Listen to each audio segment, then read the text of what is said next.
Kevin Barry gave his young life for the cause of liberty. In song and story, he will be forever a boy, but his latest biographer argues he was more a mature militant. I think the real Kevin Barry was a committed Republican. He was a lad of 18 summers, he was nearly 19. He had clear political ideas. We can see that even in his schoolwork, going back to 1915, 1916.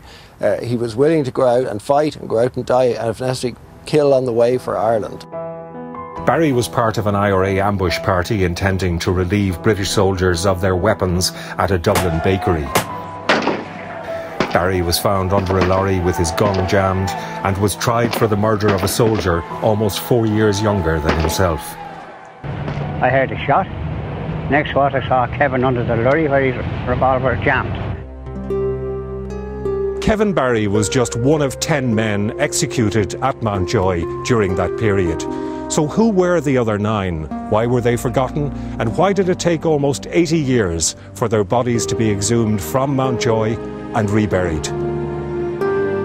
They were young men sentenced for IRA activities. After independence, their graves became an awkward legacy for the state for many years. On the day that the bodies were being reinterred in Glasgow, my mother was standing there. She was quite ill at the time, and I know the very fact that she could see the new grave for Bernard, it was wonderful for her. She really was so pleased to see him buried in hallowed ground.